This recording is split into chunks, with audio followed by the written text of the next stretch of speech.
everybody, and welcome back to another episode of Don't Blame Me in quarantine in our homes. Wait, I didn't even ask you. Are you bleeding? I just finished. Ugh. 2 days ago. Okay, so I'm on day 4 now. See, we overlapped. We did. And this is obviously pre-recorded, guys, but yesterday I thought it was the end. I'm so happy to be here. I woke up in such a good mood, and Monts was like, "What's up?" And I was like, "I'm alive." Like, I don't think you understand how much I literally thought I was going to die yesterday.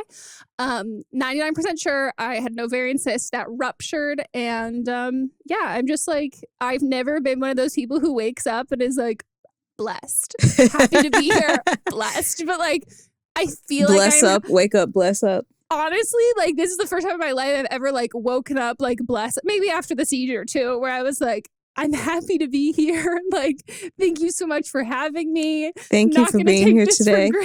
Thank you for being here today. Literally how I feel. Like, well, great.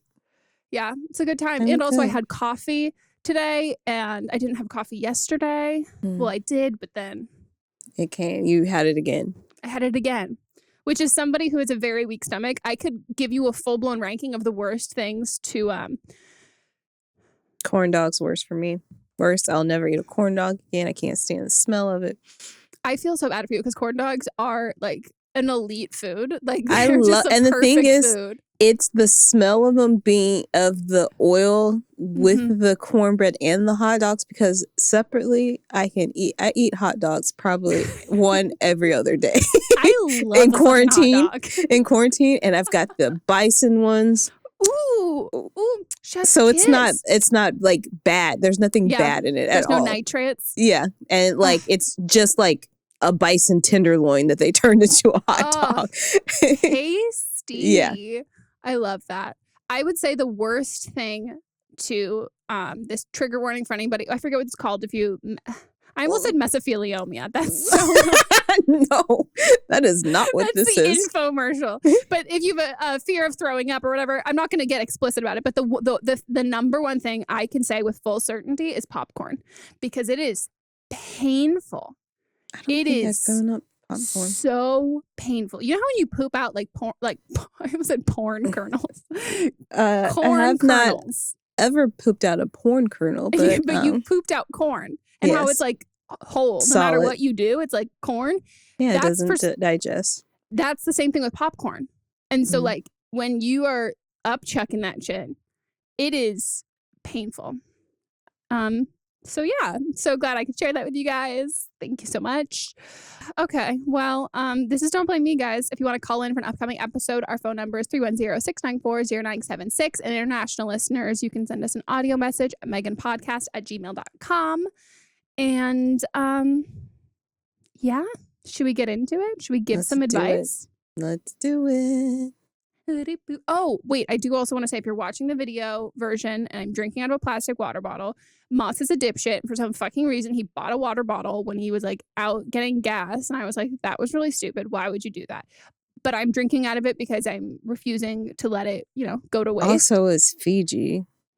Well, I filled it up. It's been But on top of that, my other like cute water bottle, the pink one that I always have, there's like an air bubble that like I can get it out of the straw, but then it just comes back, and it was just making me like so gassy, and I was like so fucking annoyed.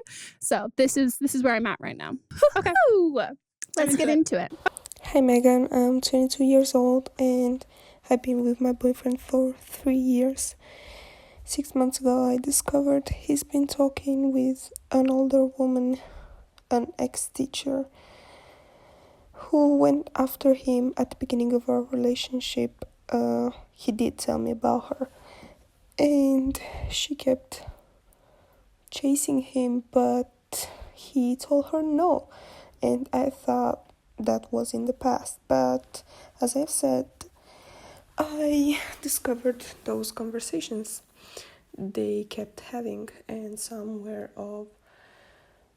about, politics and normal stuff, but a few of them were of sexual nature, and it wrecked me. But it also opened an honest conversation about what happened, why he did it, and also about other problems we've been having, but also avoiding. We were very happy, it's not that we weren't, but we never just said some stuff out loud that bothered us. Like, I found out I sometimes made him feel stupid, and it felt good that someone else told him he was brilliant and intelligent. This woman I told you about. And also other stuff. And we came to the conclusion that's why he did it. Also because the whole fantasy, And he also told me that when he was a kid, he was abused. And now he has a hard time saying no to people. And he didn't blame all of this on his childhood or me or anything like that. He owned up to what he did.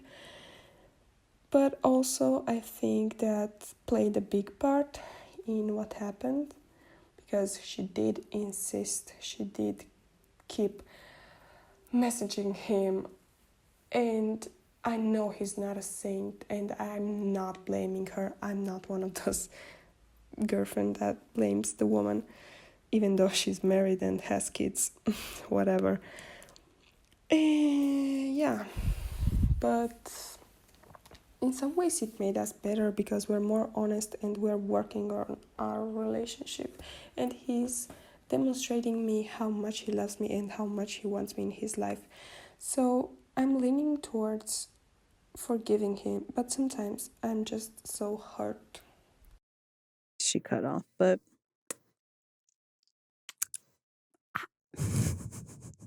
they weren't just talking. I guarantee that. No, that's the thing that I mean, I think there are plenty of different ways that your relationship can strengthen, and going through shitty stuff is totally one of them. So I'm not going to knock that at all. But I don't think either you don't have the full story or you're not telling us the full story, because did they stop talking? Right. Did he own up to the fact? It seems like everything that he owned up to was more justifying and the reason behind it, less of what actually happened. And we are also, if you're new here, which maybe actually I have gotten a couple DMs of people who were just discovered the podcast. Yeah, so there's been a lot of people in the comments too, and nice. On YouTube. Sup, guys? Well, if you're new here and you haven't watched all our episodes, our whole thing is if you find one thing, it's like the iceberg. There's a lot of other stuff below that. So if you find out one thing and your partner is like, yep, that's all there is, here's all the reasoning to it, that's a load of bullshit. When you know that if something's been if they're hiding something from you, no one's hiding one thing. And if you want to know, you can obviously never know for sure if someone's telling you the full truth, but I go by the game or the mindset of, if you then tell me things that I didn't find, that I wasn't close to finding, that I had no idea about, the things that you got away with, that's the stuff that's how I know you're now being honest with me. But there's no way, no matter how good at snooping I am, that I found everything all in one go and that's all there is there. Yeah. Yeah. There's just a lot of things going on here. First of all, the teacher's a predator, and they're married with kids. She needs, I don't know if she's still at her job, but her behavior needs to be reported. Yep. And that's nothing she did was okay at all. So I'm guessing it was a college teacher. I fucking hope so. Yeah, I hope so too. But that's bad. She tried to talk to your boyfriend when you guys first started dating. But also the part that got me was that you said that he said this was a fantasy. It was part of the fantasy aspect. So that means that he's been thinking about this. And just because and it happened, she hit on him when you guys first started dating. I don't think it was just hitting on. I think something else happened, and then they've been dragging it out this whole time, but she's been married, he's been with you, so there's been this weird in between. Mm-hmm. And like Meghan said, I don't think you're getting the full story at all. And also, he made a lot of excuses and was gaslighting you. And my big thing that I live by is excuses build bridges to nowhere. And you said he took responsibility, but is he really? Because he's not telling you everything. He's not telling you everything. And I think you need to be asking more questions if this is where you want to stay. And the fact that you're even questioning if you should forgive him, like that was your question. Should I forgive him, or how can I forgive him? That's something that you have to come to on your own conclusion. We can't give you the tools that you need to do that. Like, you either forgive somebody or you don't. You either believe him or you don't. You either move forward or you don't. Yeah, if you're seeking outside opinion for something like that, you want permission to not forgive them. Because there's like, if you've been fucked over by somebody or anything like that, and you choose to forgive them, that's all on you. Like, there is no, like, you don't ask anybody else what their thoughts are, like, because truthfully, this situation doesn't paint him to look good. So asking anybody, what do you think I should do? They're going to say, I think you should fucking break up. And so if you want to stay in a situation that doesn't look great and that hasn't been the best and doesn't paint the person you want to stay with in a flattering light, you don't ask for input. You don't ask for like, hey, should I stay? You're like, against my better judgment or anybody else, what they think, I'm just going to fucking do it. And that's nobody else's business but my own. But I think, like, if you guys have been together for 3 years, you're 23. If we're going to assume you guys are around the same age, that means he was like 20 when this stuff kind of started. And I think the big tell here that he's protecting her is that he's giving a lot of justifying reasons on his end why he partook in this with her versus, yeah, this was predatory. This is something like, I'm going to report her family. I need to tell her husband, all of that stuff. He's still protecting her because he's making it also like, oh, well, I had like trauma as like a child. Like, I don't know, I have a hard time like saying no and all of that stuff. That's something that's still making it his fault and putting it on him.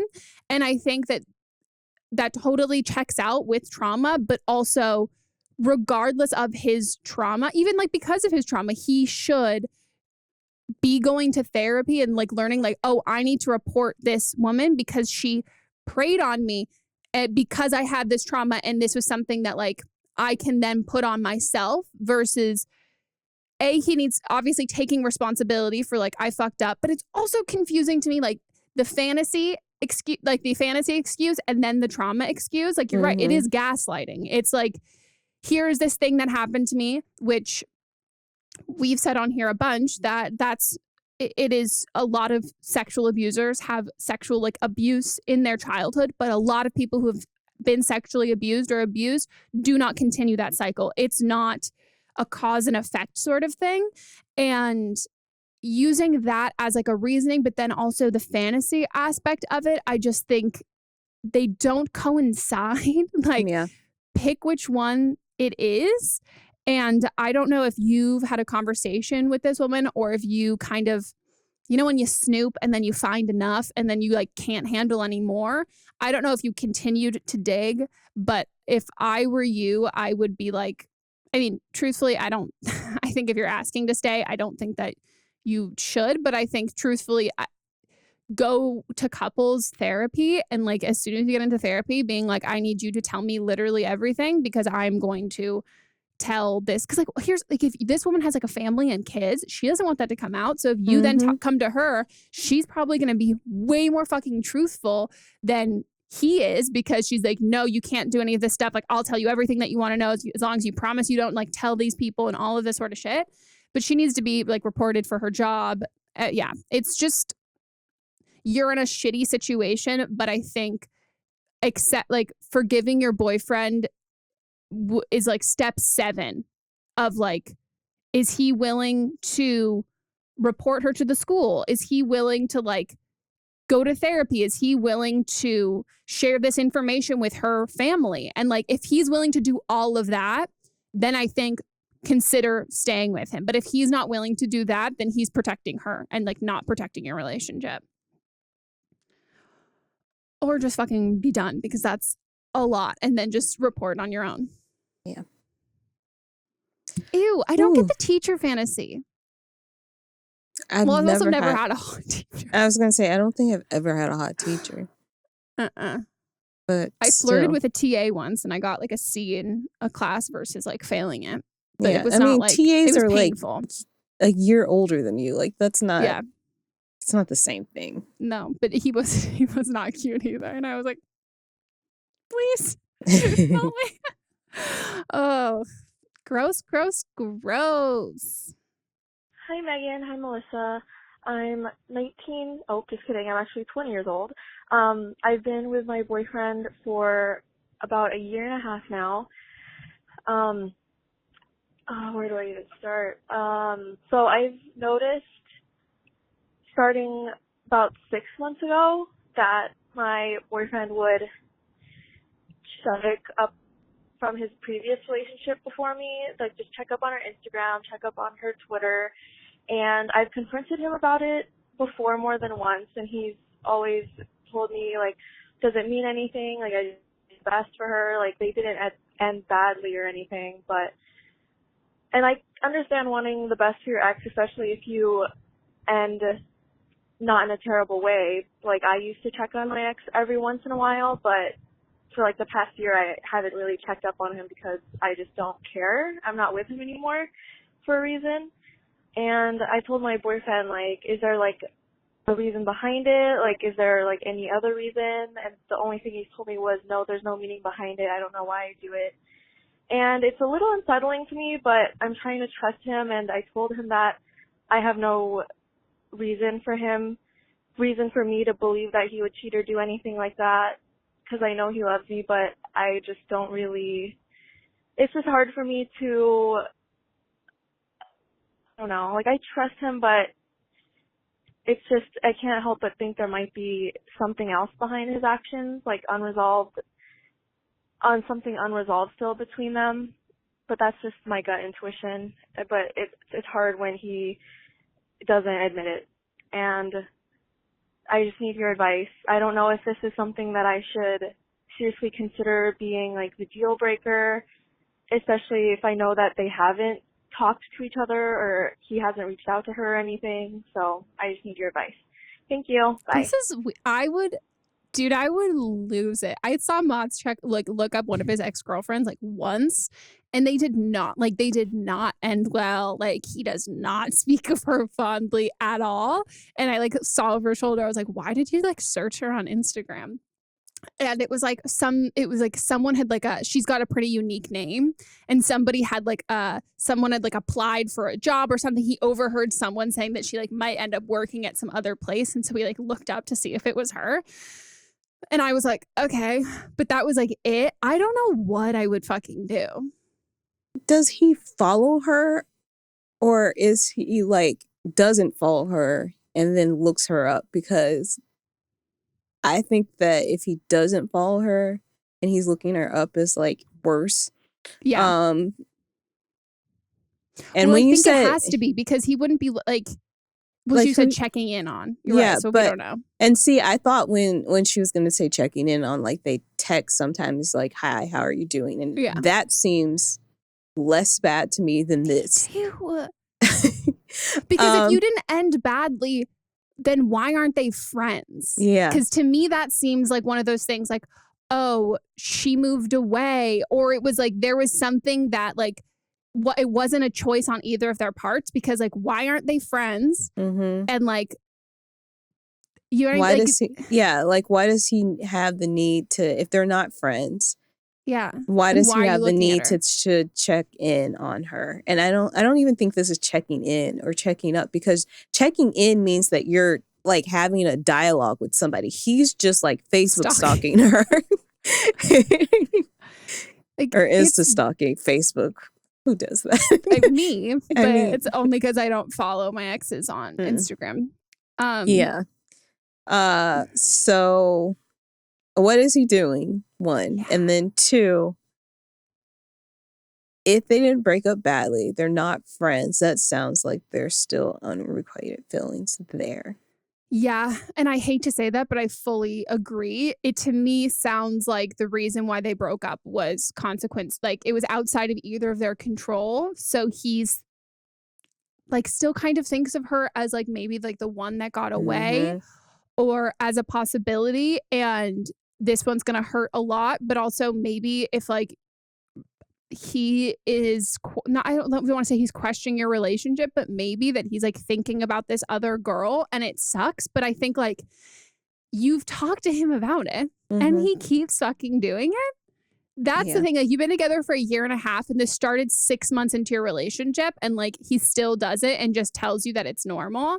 That to me is like the biggest issue, because if you tell someone something that, hey, this makes my like feelings hurt, this doesn't really feel great, I would like an explanation, like, and he's like, he gives you the explanation, but just kind of like, this is not like a hard fucking thing either. Like I'm all about like not like wanting our partners to read our minds, but like you checking in on your ex, like that's in movies, sir. Like that's like spoon fed. You know that this is like a way that people react to that it's like not my favorite fucking thing. And so him then continuing to do it, but just tell you that it's like normal and there's like nothing there. That I think is weird. And I don't necessarily think that he's like cheating on you or talking to her, but I definitely think that he is thinking about her a lot. And like I don't know, like I will look up, which of my exes have I looked up? I've like if someone has, I've got like one, like my high school ex is still kind of in a like somewhat friend circle with a lot of my high school friends.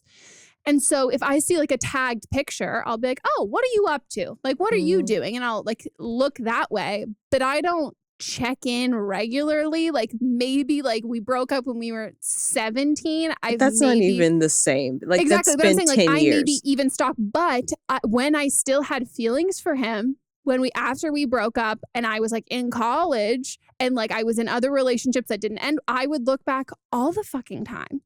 And like, but once you're in, I think it's very weird once you're in a relationship to check in on your exes unless, again, you follow them. Like Monts follows his like high school girlfriend, or I don't even know if he follows her, but he's like a ton of friends who still follow her, and she got engaged. And then he was like, whoa, like I need to go like see what these pictures are. But like he's showing me being like, oh my God, remember this girl I used to date in high school? The stories I've told you, like she got engaged. I can't believe it. Like blah, blah, blah. But I just think that he is downplaying it a lot. And regardless if you trust him or not, I think like we kind of have this idea that, oh, my partner loves me and they're not cheating on me, therefore I can trust them. And like, I think there's so much more nuances to all of that and like your feelings and taking them into consideration. Like your partner can do things that are hurtful that don't involve cheating, that also can just be like, oh, he's not necessarily prioritizing my uncomfortability and my feelings, and he's just continuing on with this and ignoring all of that stuff. So I think that you need to like evaluate that, and then I would have another sit down conversation with him and tell him how, as opposed to like questioning the reasoning and everything by it, just tell him how it makes you feel and say, this makes me feel like you have unresolved feelings with this girl. Why did you guys break up? Get all that. Like, so if you're not friends, why are you still checking in on her? Because this like makes me feel like you still want to be with her, or you're questioning our relationship. And if he's like, no, I'm not. I'm like, okay, so then what are you going to do about my feelings? Like, what's your response then? Like, how are you have made me feel this way. So how are you going to fix it? Yeah. And if he's like, I don't know, then fucking toss the boy in the trash. Yeah, he's not worth your time. And then if you find out that he's sneaking around and doing it later. Oh, you should follow her. You should. I hope she's private. Request to follow her. That's petty. Yeah. That's the point. It's me. What do you... Hello. I know. But if she's private and he doesn't follow her, then that's not possible. True. I would still follow her. But again, I am petty. And it's petty against your boyfriend and not the girl. Yeah. Because she doesn't know. The girl doesn't know. Yeah, that's true. Or she might. True. But that means that he's actually checking in on her. Yeah. She does know. Okay, so I don't even know how to start this story, but so I'm 22, I'm Dutch, and I just heard that my twin sister had sex with my best friend, my best guy friend, and I don't fucking know what I have to do about it. I'm so mad. I'm so mad at them. They're so fucking stupid. Because they told me that they like each other and that they're dating now, and that now I can't like make choices for myself, like to hang out with my friends, because he's like part of this friend group of mine, and my sister, because she's like my twin sister, so she will like want to come along and stuff and like do things with me, and that's fine, but not all the time. And now he's told me that like because they're dating now, that because she's his girlfriend, she can just always come along, and like I don't get to have my own fucking friends. And like my dad found out, and he's like totally mad at them, and he said things like, no, that boy's never coming into my house again, get him out, is he there right now? Because they're like on this camping, and he's probably gonna like show up here and like throw him out, and I don't want to do that because he's my best friend. It's so fucking unfair. Why couldn't it be just I don't even know how to fucking explain anything more than this, but how am I supposed to deal with this? How am I supposed to be okay with this? What the fuck, man? I don't know. So right, what else do you need to know? I guess that's it. I really hope you can give me any sort of advice. I feel very much betrayed because they like kept this a secret, and they have like all these secrets right now for me, and I didn't know, and they said that it's been going on for like a little while, and I don't know what a little while means, and it's just, I don't know how much I want to know, because it's like so fucking gross, and I can't, I don't know. This is extra gross because do you guys look alike? Because you do. Yeah. But I don't understand why it's gross. I mean, so I get it in a like a proxy sense. Like I have a friend who's a fraternal twin, so boy, girl. And she was very, very adamant on like none of our friends could date her brother. Like it was like, no, like it was just like too fucking weird because they had to share everything growing up. And that's even more of a thing with like boy, girl. Twins is like you're sharing like absolutely everything. So I get that. I think like I think I would feel, I understand like the betrayal feel. I mean, like I'm trying to think of like how would I react? I'll be honest, if like one of my friends decided to date Leo, I'd be really fucking pissed because like for her, she's being put in a position where she's going to have to choose her twin sister's side. And this is like a friendship that she has no desire to end with him. And when they inevitably break up, she's going to have to.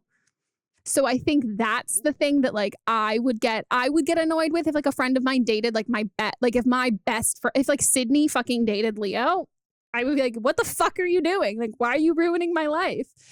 But we also can't control people. Mm-hmm. And I think like those feelings are really natural and understandable, but I would break it down more to, oh, I feel like she's taking stuff that I have. And I feel like this was my friend. And now that friendship is in jeopardy. And then I would really, as much as I think you need to talk to your sister, I would really fucking talk to him and have a like conversation with him about that and her and say like, if you guys break up, I'm not choosing a side. Like, unless I decide that I don't want to be friends with him, like, and that's on my choice, like, you need to know that, like, yeah, I'm not going to like end this friendship with him, and then the same thing with him, and just really try and prioritize that. But I think you're in like a sucky situation that also happens to be like the plot of Edge of 17 and a lot of other movies. Yeah, but I'm also like, they like each other and they can't help how they feel. So why would you want the two people that are important to you not be happy? Yeah. I think they should have asked. I mean, not asked or like given you a heads up. I think it's betrayal. I think they waited to see if it was an actual, like if they actually like really liked each other before they did something that like they could have just like hooked up, and then because you started off saying that they had sex, but then you ended it with saying that they are boyfriend and girlfriend. So like they clearly waited to see if they had like actual feelings before they brought it to you, and made sure that this was real, so that like you like I think they were being protective of your feelings. Just like not in the, it's hard to predict how you would have wanted. Do you know what I mean? They had a 50-50 chance. Either we tell her right off the bat and she's pissed, or we don't tell her right off the bat and maybe she won't be pissed. And we wait and figure out what we actually have. And they actually like each other now. So I think that you should share your feelings with them. Be truthful. But like also, if this, like, don't stand in their way. Like people can't help their feelings. Yeah, I think you need to protect your relationships with them. And I think like being angry is totally valid. And I think like vent about it and all of that stuff. But I think if your number one fear is like losing him as a friend, I think if you stay angry and you project that anger, then you're going to lose that friend. And I think it is kind of like a self-fulfilling prophecy in that sense. And I would also like talk to your dad too and just be like, hey, he's one of my good friends too. And like, yes, it is going to take more scheduling of like, hey, let's hang out as friends. And like my sister will be here or she won't. And we'll figure that kind of stuff out, and have a conversation with your dad to be like, I know that you want to, like, you're being protective of her like relationship and like whatever it is. But I also need that to not get in the way of like my friendship with him too. And so like, let's all come to an understanding. They're 22.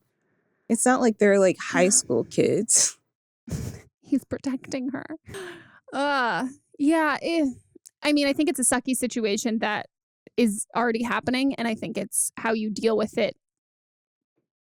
It's whatever outcome you want. That's not them breaking up. Like whatever outcome you want, you need to focus on doing what you can to get that outcome versus like changing what's happening right now. Because like if you force them to break up, you're also going to lose him as a friend. And then you have like all this fucking beef with your sister. And I don't think that's what you want. So I think figure out with the set of like the hand that you've been dealt with the situation. It's not ideal. It's not what you want. Express your feelings and then come up with a game plan and an action plan to get what you can get out of this and like protect your relationships and friendships and all of that stuff. Best of luck. I apologize though. Sorry. Not a fun time. Are you in love with him? I know. Is she? Okay, guys, we're going to take a quick break and we will be right back.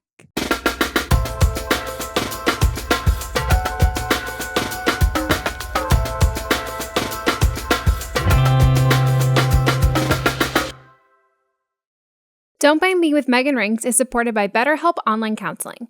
We are in extraordinary times, and if you are struggling with stress, anxiety, or depression, you are not alone. BetterHelp offers licensed professional counselors who are trained to listen and help. You guys know how much I love therapy. Therapy is my number one recommendation to everyone, and BetterHelp is a great way to do it considering, you know, what we're in the middle of. It's a pandemic. BetterHelp counselors specialize in many areas, including relationship conflict, anxiety, depression, loss, trauma, and more. You'll securely connect with your counselor in a safe, confidential online environment. Simply fill out a questionnaire to help them assess your needs and get matched with a counselor under 48 hours. Easily schedule secure video or phone sessions with your therapist, plus exchange unlimited messages. And if for some reason you're unhappy with your counselor, you can request a new one at any time for no additional charge. Seriously, guys, this is the time it's always the time to prioritize your mental health, but especially in the times that we're in. I know for me personally, therapy has been a lifesaver in general, but especially at this time to keep that routine. It is such a good thing for you. BetterHelp is an affordable option, and our listeners get 10% off your first month with the discount code BLAME. Join the over 1 million people already using BetterHelp. In fact, so many people have been using BetterHelp that they're recruiting additional counselors in all 50 states. Get started today at betterhelp.com/blame. That's betterhelp.com/blame. Talk to a therapist online and get help. And we're back from our break. Woo, woo, woo. Let's get into the rest of the calls. Hi, Meghan and potential guest. So I don't know how to put this. Okay, so a few weeks ago, I found like random numbers on my boyfriend's phone, and they were like, it was like really weird messages, like these like grown women sending pictures, but they weren't like naked or anything. And then they were just saying things like, do you like that? And stuff like that. And he would give him like really simple answers, and I like freaked out about it. And like, I was at his house, but I left and I didn't text him about it until later. Yeah. And then like we got in an argument about it, and he was like, oh no, like it was just like me and my coworkers were messing around, seeing if like escorts were real and stuff like that. And I was like, okay, like I like chose just to believe him. And that was that. But we were hanging out yesterday and he fell asleep, and I went through his phone again, and I found weird text messages with these like random women again. And that's when I realized, okay, like it's not a work thing. Like it wasn't like a joke that he was making with his coworkers or something like that. Like it's like for him, you know? I guess I just, like, should I be okay with it? I don't feel like I am, but like, should I look at it as a form of like, oh, like that's just how he like hit a form of porn almost, like as if you were to look at like an OnlyFans account type thing, if that makes sense. Yeah, and I don't know how to feel about it because these are like grown women, and we're both 20, so like I didn't know he was like into that, and I just don't know how to feel. I don't know if I should like break up with him, or because I obviously like he might be like a little embarrassed about it because it's the first time he had to lie and say it was a coworker thing, like they were just messing around and seeing if escorts are real and whatnot. I don't think he's actually going and doing anything. I think he's just texting from what I saw and read. So, yeah, any advice you could give me would be great. Thank you so much, and I love the podcast. I needed to see if escorts were real. Like, did you think they were unicorns? Right. Like, you didn't believe that's not even this. That's not an excuse. Like, he just pulled that out of his ass, and why did you believe that? Escorts are for? They're not for fucking. Texting. Yeah. If he wanted to see if an escort was real, he's like, well, let me see if I give her money, what's going to happen? Like, it's not that. I mean, you can Google escort. Like, that's not. He's not just texting these women. Merriam-Webster, bro. Come on. Yeah. It's in the dictionary. This isn't a mythical creature. No. Oh, my also, God. like, why? I'm sorry, but why would you buy the excuse that him and his coworkers were just looking this up to see if it's real? Because like, she knows he's dumb. Yeah. She knows, like, you know that he's an idiot. But what does he do for a job? Like, what is he doing for work that you're like, yeah, this is something that's normal that happened? You didn't think it was normal because you checked his phone again. You knew he was lying. I get it. You gave him the benefit of the doubt the first time because you love him. But, like, he's lying. And it's not like porn, because with porn, you don't lie about porn. Yeah. No, there's and these aren't, I think you're being really fucking, you're like, well, maybe he's like embarrassed. Like, maybe he's covering his tracks. That's what it's not. He's not embarrassed. He knows the reason why he's not being honest with you is because he knows what he's doing is not cool. And like, if you want to do something in a relationship that like, you know, your partner's not okay with, and if you really want to do it, fucking double check with your partner, talk about it, have a conversation. But like, you're saying that the pictures like are just normal pictures, like they're not sexual. Like, what escort does he think this? Like, where did he go? Like, textamom.com? Like, what the fuck is that? Like, is that a website? No, I mean, it should be. It's got a if nice it's not, it should exist. But it makes no fucking sense. Like, who are these people? He is, if it's being an escort, escort is considered sex work, right? Yeah. Yeah. So is he paying these women or nah? And like, what is he paying them for? To text? And it's not within an app. They have his phone number. None of it makes sense. Like, none of it adds up at all. And I think that it sounds like he's on Craigslist looking up these women. What I was gonna say.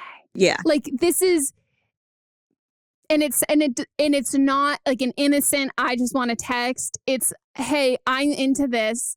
Let me text, and then let me go fuck a mom.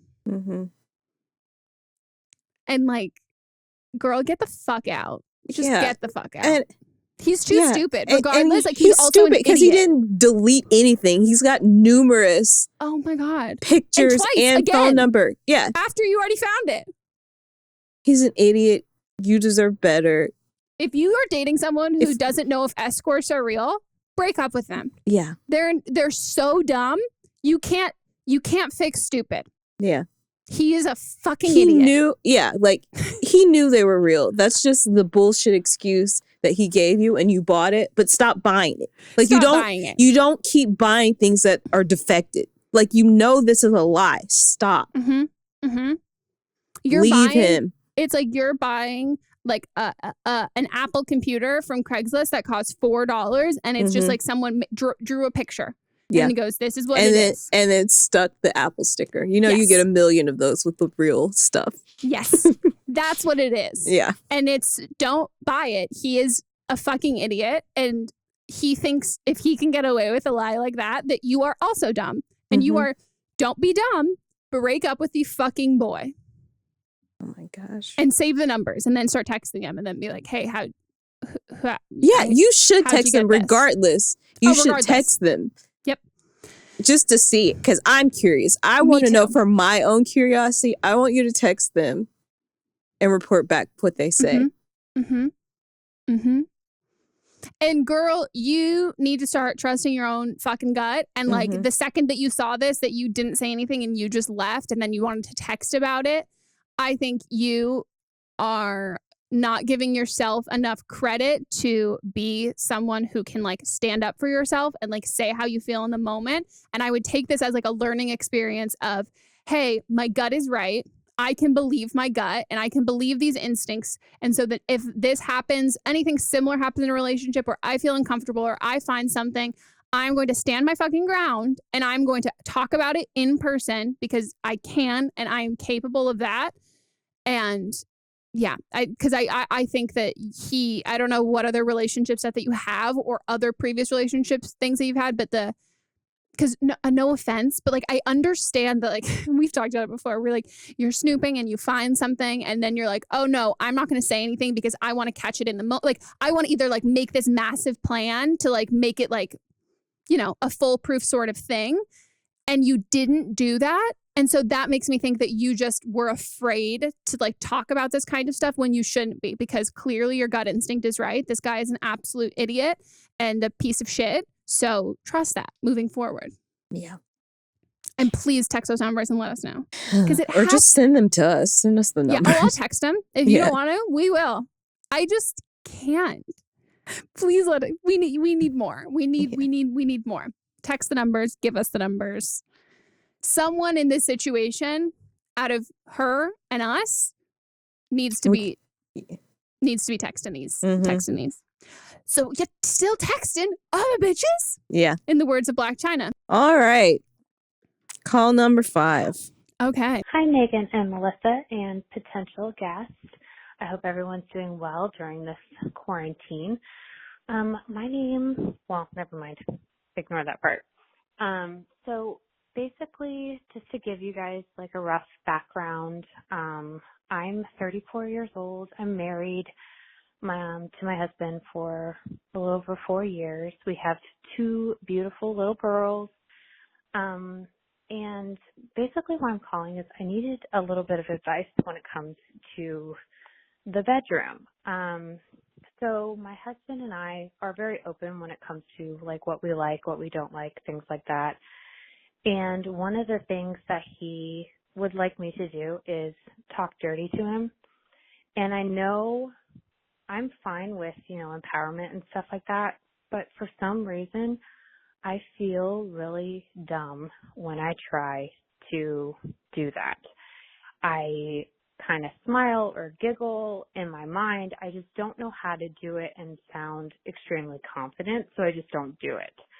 But I know that he wants that. So how do I do that and still not feel so dumb? Should I, have a blindfold and blindfold him and then do it? Or do I, I don't know if he wants more of like a raunchy type of talking dirty, or I don't know. Any advice you guys could give would be really great. I'm an Aquarius. My husband is an Aries with Pisces tendencies, and my kids are Leos, so we are a very fun bunch of parents. But I also want to show my kids, it's good to have like a stable marriage, and if my girls, when they get older, they want to talk to me about things, I don't know. I just want things to be good. Anyway, that sounds so stupid, but anyway, thank you. I want to know what the other kind of dirty talk she thinks there is that's not raunchy.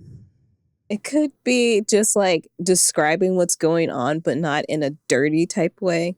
Oh, okay. Like more seductive, less like nasty. Nasty, yeah. My first advice as someone who I love dirty talk. If you're not talking and I'm like, what's going on? I hate this. Like, please, speak up. But I would say, I think a good way, because I think dirty talk is different in every relationship. Like, I've been with some guys who are like not into it at all, and I'm like not into this. And then other guys that are into I guess not necessarily different kinds of dirty talk, but like what turns them on or whatever. And I think a great thing is, does he hawk dirty to you? Is there things that because most of the time when you're talking dirty, yes, it's for your partner, but I think if it makes you really uncomfortable, I don't think you should do it in general. But I do think that if there's a kind of way that he dirty talks to you, it's going to give you an insight into what he thinks is hot and what he's turned on by. And then from there you can see, oh, am I turned on by this too? Is this something that makes me feel kind of sexy? And I think at least for me, the thing that makes me feel the best is when I feel the sexiest. And if you're talking dirty and the response you're getting is incredibly positive, that feels great. And it's the same thing as you. And it's the same thing as blowjobs. You love to give head because you're good at giving head. You don't like it if you're not good at it. And I'm not saying you're not good at dirty talk, but I think you're not getting the response that you want, or you're not. She's not comfortable because she's not probably comfortable saying the words out loud. Also, she doesn't know what her husband wants. So I think the first step is asking him what he wants said. Mm-hmm. And ask him in the moment, but you could also ask him just hey, heads up, you want dirty talk? What are you into? And if you're uncomfortable, if he feels weird saying it out loud, if there's fucking porn that you liked how they talk to each other, send that over. Give me some reading materials. Yeah. Study up. Yeah. Sorry, I was just going to say, I won't share with the audience, but your profession came up on your caller ID. So, you could use that. I think that's a start. Mm-hmm. Well, imagine we're wrong and it like came up wrong. It was like what it's whoever the person who had it before. She just got like, this I'm number. An attorney. What do you mean? I mean, that sounds hot to me. Honestly, true. Smack that gavel. Like, come on. Throw in the book. Like, I mean, I would say a good rule of thumb, like, most men, unless they have like a really small penis and like they know you're lying, like, yeah, like tell them how great their fucking cock is. Don't use the word like penis. No. I would say like pick pussy, cock, like sexy or kind of words. But things that you're comfortable saying. I think you get more comfortable the more you say it. And you're only, at least for me, I think the more you get more comfortable, the more you say it, and the more that you then start to lean into what you get the positive feedback and positive response from, and then that in turn will maybe become a turn on for you, because I think that I think I would also just have him do it too, and. You guys obviously have like a great relationship. And so I don't think that there's any reason why, if like it doesn't go well or if it feels awkward, like you can stop and like let him know that. And he sounds like a good dude, that he's not going to be like, no, you have to fucking do it. Yeah. And I also think like it can be really jarring when like we're over here being like, maybe like, I love being called a slut in bed. Like that's like, it's not like the first, like that's so not how it has to go. Like the first fucking time that you like do dirty talk, it doesn't have to be this kind of like really like scary sort of like hella fucking intense, like shit. It doesn't have to be like that. It can just be more like seductive and romantic. And maybe you start off by like sexting beforehand and like use like you guys are both at like work or something like that, and like you can just like start off by like sending him like some sexts and like have him respond and like see how he's into that, and then that can kind of give you the lead into it. But you guys have a great relationship, and it sounds like you have like a good sex life, and you're really open with each other. So I wouldn't treat this like something that's also that huge of a deal, because like if this is something that he's into now, you guys are married, you have 2 kids, this isn't a deal breaker for him. No, and like, it might be something where he thinks this could help spice things up. Yeah, and it's something that he's like, oh, I've always thought this like might be like fun, like let's try it. And just because someone is into something, if it's something that they haven't done with their partner before, it can kind of feel like, oh shit, like I need to live up to this kind of thing. Like it might not live up to what he wants either. Like I think in theory it sounds great and like he'd be into it, but like let's figure out in practice if this is something we're both into and we both like. Yeah. But yeah, good luck. Ease into it. Yeah, I'm excited for you. Me too. I don't know.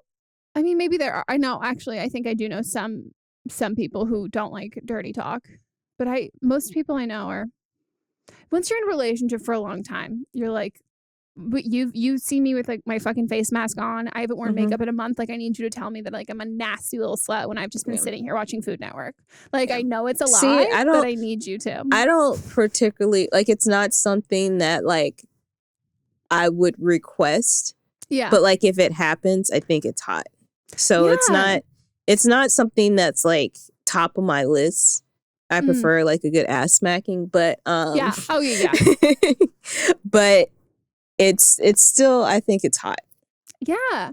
And I think the sexiest is when like the person that you're into is into, like when you're both really into it, and verbalizing that can be like such a great way. And also that might also be like what your husband wants. He just wants to know that like you're really into it, and like it doesn't have to be so complicated for like making up scenarios or saying stuff. It can literally just be like, I love it when you do this, or like do this to me, or do you want me to do this to you? Like, do you like that? Like it can be really like narrating. That's why I was saying it could be just like describing what's going on, or he wants just the nasty stuff. That's why you should ask him, because you don't want to come in there like guns blazing. He's like, whoa.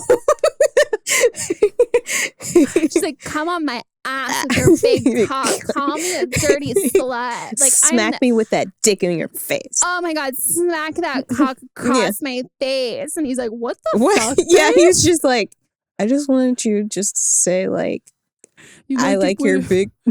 I like it when you put your dick in me. Like she's out here like, oh shit, I'm sorry, I went a little too hard. Yeah, build up to it. And then also, if you really don't want to do it, just like be really bad at it. And then he's like, yeah, never mind. That's true.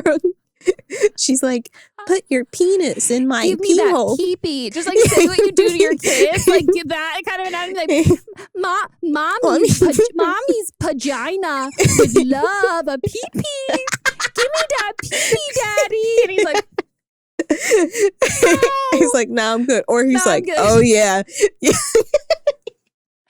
Oh, I die. Well, let us know how it goes. I hope you have a great time. I hope he has a great time.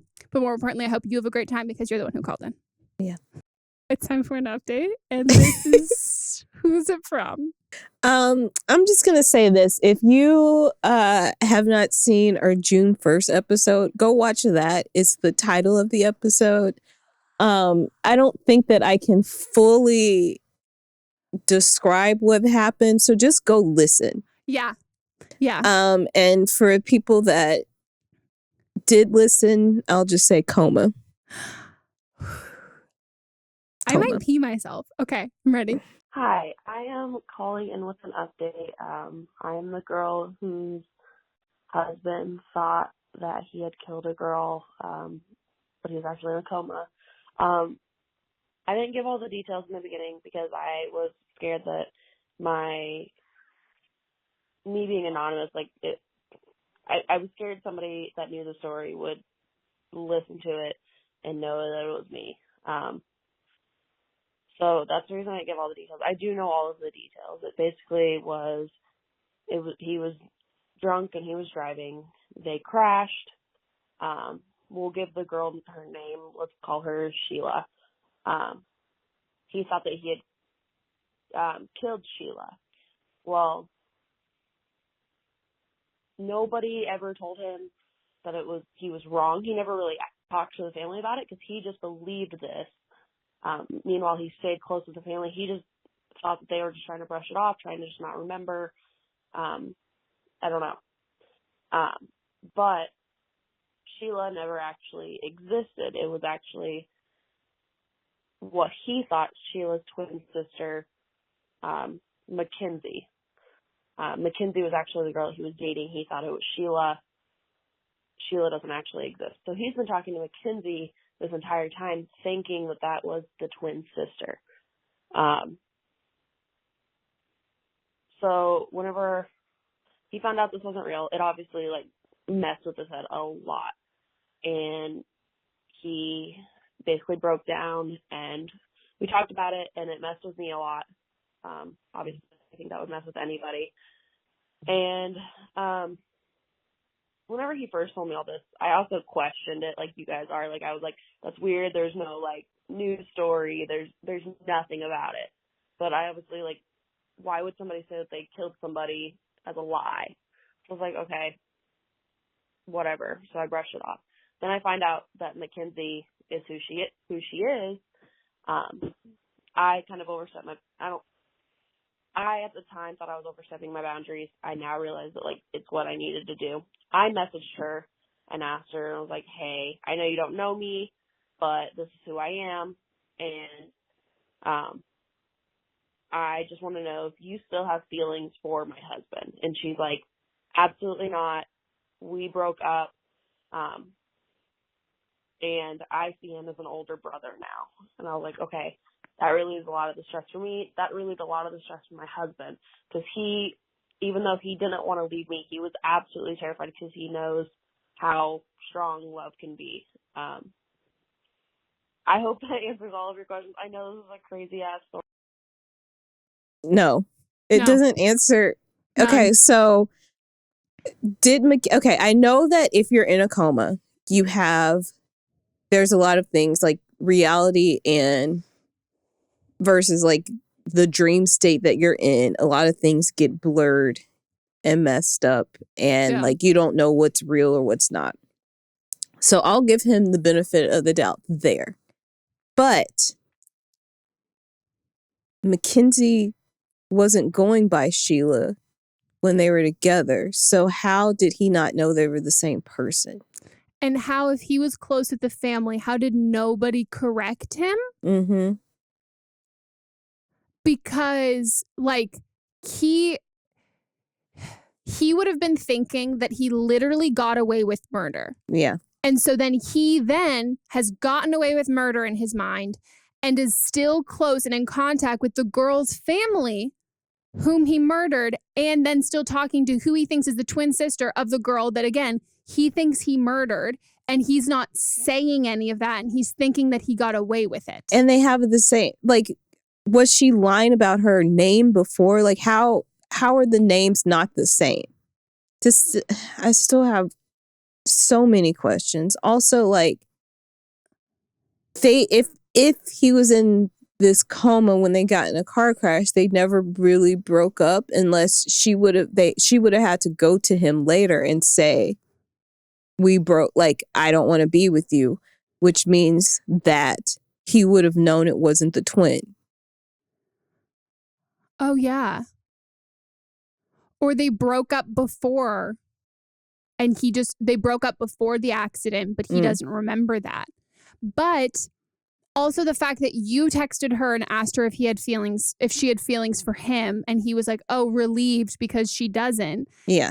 The way you talked about it with her, it doesn't necessarily sound like she was even in contact with him. Yeah. Like, it was like, no, I'm in a relationship, like, not into him. Like, this, and I'm just going to say, and like, I don't know how fucking big of a town that you are in, but the fact that there are no, like, news article, have you looked at any, like, because if, like, have you seen medical, like, have you seen, like, any proof that this was a real thing that happened? Because this is just not, like, there are so many holes that, like, I'm just thinking that maybe you met your boyfriend after the accident, and maybe this was something that was happening before the accident, or maybe, like, he has a lot of oh my God, what's it called? Some, like, trauma-induced, like, psychosis or something like that happened. He like could also PTSD. be brain injury too, because of the accident and the coma. There's a lot of stuff here that, like, isn't the story itself. It is, like, his perception of, like, reality, and regardless if these people, like, exist or not and you can message them, I think that you need to have, he should be going to therapy in general, but I think you need to have a sit-down conversation with him, this girl, her family, and his family, and find out, because right now you're hearing everything through him, and then when you're seeking out information on your own, you're not all on the same page. And I think you guys need to all have a whole conversation about it, because if there are some stuff that is, like, not, like, if this is, like, there's a 1% chance that everything that is happening and there's, like, a reason for it, and it all is, like, it's like a fucking web of lies and it's fucking insane, there's a 1% chance that's happening. But if all of these people in his life care about him, you included, there's a 99% chance that there's something else going on with him. And that if you guys all sit there together and you can talk about it and you can all get on the same page, because I'm sure all of you have different realities and all of you believe, like, know and think different things. If you guys can get all out on the table there, I think you can also get him some much needed help. Because, like, not that I just watched a Criminal Minds episode of this guy who he's got trauma induced, like, PTSD, which led to him having, like, a psychotic break and, like, going into a state of psychosis and not knowing what he was, like, doing or saying or anything like that. And it happens. Like, that's not just a TV show thing. It, like, truly is a thing that happens. And I would assume from everything that I've, like, read and seen about that, it's incredibly scary for the person that it's happening to, because, like, there is no distinction between their real reality and their other reality in their head. And I think you've been let into a portion of this, and I think you and the rest of the people in his life and the people who are, like, in this story need to be let into the full knowledge of it, because that's the only way that you can either move past this or just get him help through all of this, because this is like, and like there should be at least some record of it, and like it doesn't make sense that he would then be calling, because maybe the whole thing is maybe he hasn't been talking to her. Yeah. Maybe he thought he's been talking to her. It's been in his head, and that he thought that she died. And so this whole narrative that like the first call we were like, how are you talking to this girl? Maybe he's not actually talking to her. Yeah, maybe it's true. Like it's all been in his head, and that's also the reason why when you reached out to her, she was like, yeah, no, we like broke up. I don't have feelings for him.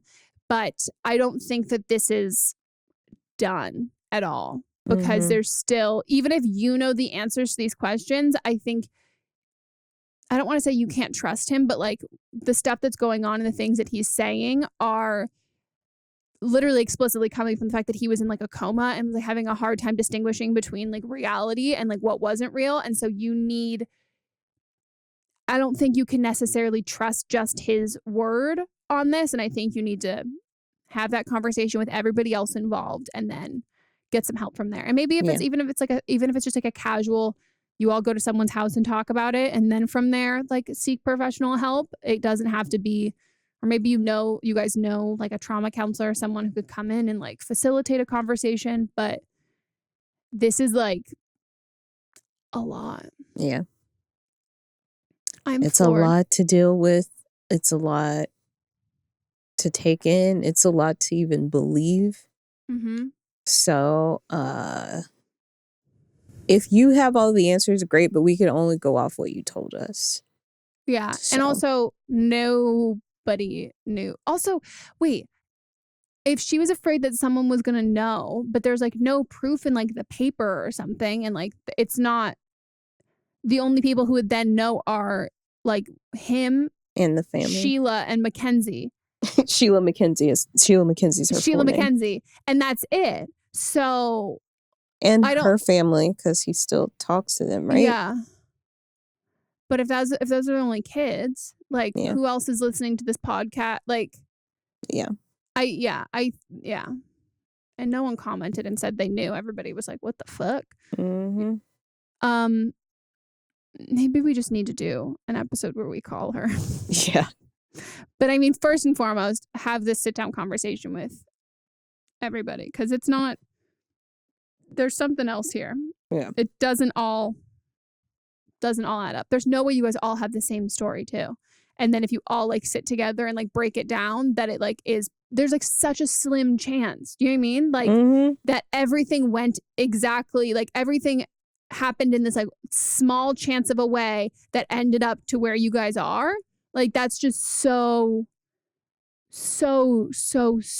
weird. And also then everybody would have to be dealing with something like a little fucking wild. Yeah. Good God. Yeah. This is like hard. I feel like I'm on season 4 and I'm like, I missed all the other seasons. Yeah. Like I don't, like I'm so fucking confused. Yeah. Like, what do you mean? And season 4 is usually when stuff starts getting like confusing, because they got to start thinking of new storylines. It's like the last season of Lost where I'm like, what's happening? Like what? How did we fucking end up here? Good God. Well, give us a call back and maybe this should be the first person we actually just call. I know, maybe we should just call you. Yeah. You put us on the speakerphone and we facilitate the conversation. Oh yeah, everybody. Yeah, you have a what's it called? Red Table Talk. Yeah, we have a Red Table Talk. That's not what I was thinking of, but we will go with that. I wish you could submit people for Red Table Talk. Yeah, like I wish I could be like, Jada, please help. Which is essentially Jerry Springer, but like nice version. Because everybody on Jerry Springer was submitted. That's true. Oh my God. I love it. I'm here for it. Wow, guys. Well, that's it for our episode. Hope you enjoyed. If you want to give us a call, leave us a voicemail at 310-694-0976. International listeners, you can send us an audio message at meghanpodcast@gmail.com. Our Facebook group is still currently closed for new members. So you can apply, but I think what we're going to do when we start it all over again, we're going to delete all of the requests and then we've got new questions. Yeah. So there's really no point to apply right now. But yeah, it will be open again soon. Follow us on Instagram. We hit 10K, baby. So excited. Swipe up links are happening. Don't Blame Meme Pod. And you can follow us on our individual socials. My book is out. Oh, do you want to source some questions for your new podcast? Yes, please. So I have a new podcast. She's cheating on us, everybody. It's okay. I mean, she's not. Technically, you're cheating on Grace with me. Yeah. And then you're cheating on me with Candace and Kayla. Yeah. And now you're cheating on Candace and Kayla with this. Well, actually, I think I'm cheating on Candace and Kayla with Lily and Jocelyn. Oh, true. The whole moral of the story is Grace is the one who's been cheated on by everybody. Yeah. And I'm just a big slut. Yeah. Oh, I'm a big Aquarius slut. But I own it. True. And everybody knows. So yeah, I have a new podcast coming out called Never Sleep Alone. I've talked about this lady's book in our Facebook group, Dr. Alex Schiller, because it's fucking hilarious. She calls herself a sociosexual therapist. She's so funny. And so we're doing like more of like a roundtable discussion for sex, and it's all sex related questions. Meghan's going to be on an episode. So if you've got anything pertaining that you're that you question or just have experience with, like anal, cuckolding, orgasms, anything sexual, DM me and I'll send you the number, because I don't know it off the top of my head right now, but I'll send you the number. And anything sexual, like things that we wouldn't talk about because we have no experience. And also, like, there's going to be experts on the show as well. So they're going to like give like their expert opinion, plus then like people that have other experience with it. So it's just going to be a good time. So please DM me. I'll give you the number. Or you can email nsapod@gmail.com. Never Sleep Alone pod. Yeah. Yeah. Love it. I'm all about it. I'm very excited. Excited to be on it. Excited to listen. Yeah. It's tittillating. Juicy. What a word. Titillating. Anything else that we...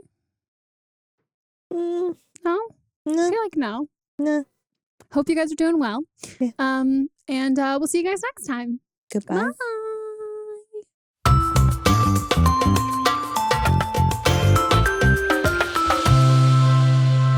Don't Blame Me is a production by me, executive produced by Melisa Monts, and music by Ryan Hunter and Giacomo Picasso. Whatever struggles you're facing, from depression and anxiety to trauma and grief, BetterHelp can connect you with a professional counselor in a safe and private online environment. It's so convenient. You can schedule secure video or phone sessions, as well as chat and text with your therapist. And anything you share is completely confidential. Best of all, it's a truly affordable option. Our listeners even get 10% off your first month with the discount code BLAME. So why not get started? Simply go to betterhelp.com/blame and fill out a questionnaire to get matched with a counselor you'll love today.